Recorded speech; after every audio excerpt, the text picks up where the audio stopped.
let's make some vanilla cupcakes. Yum!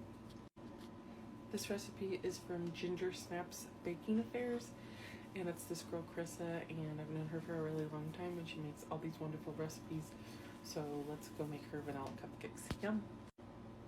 For the dry, you are going to add in 2.5 cups of all-purpose flour, 2 teaspoons of baking powder, 1 teaspoon of salt, and 1.5 cups of white sugar.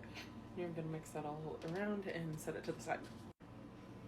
For the wet, you're going to add in 2/3 cup of vegetable oil or canola oil, 2 large eggs, room temperature, and then 2 large egg whites, room temperature as well. 1/2 cup of yogurt, plain or vanilla. I did Greek vanilla yogurt, non-fat, because that's what I had, and then 4 teaspoons of vanilla, and I'm going to mix that around. And I am using the vanilla that my sister-in-law made us for Christmas. But use whatever you have and whatever you want. To your wet, you're going to alternate by adding some of the dry, and then 1 cup of milk. Can be whole, 2%, whatever you have. And just alternate, so some dry, some milk, some dry, some milk, until it's all combined. It should go from this to this.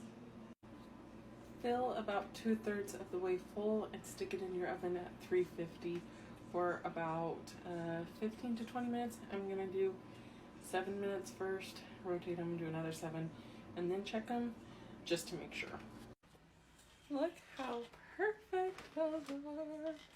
I'm so glad I filled them only like 2/3 of the way full, otherwise these would have been like overflowing way more. They did need about 18 minutes total, so the second round I'm doing 9 minutes, rotate, doing 9 minutes again. But let's see how they came out. Oh my goodness. Alright, let's try them and then see how the hubby likes them. I love them. I think they're amazing. And tomorrow I'm going to do a cream cheese frosting on them, and I'll show you what they look like after I've decorated them. So, good night, and I'll see you tomorrow. For the cream cheese frosting, we're going to do 8 ounces of cream cheese and 1 stick of butter or 1/2 cup. We're going to blend that together until it's nice and creamy and there's no lumps in it. And just your KitchenAid or with your handheld mixer, whatever works. Look at my hair.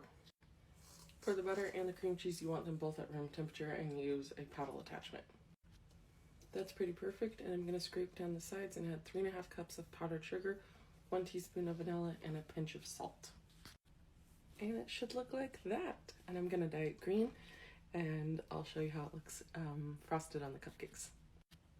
Look how green that is. It's like Grinch green. I kind of love it. I think those look pretty good. I'm pretty happy with them, and we'll see how they taste afterwards and go from there.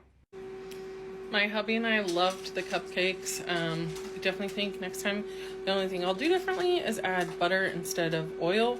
But otherwise, it was delicious and very happy with the buttercream frosting that went on top of it, and just happy overall. So I hope you guys enjoy and have a good night.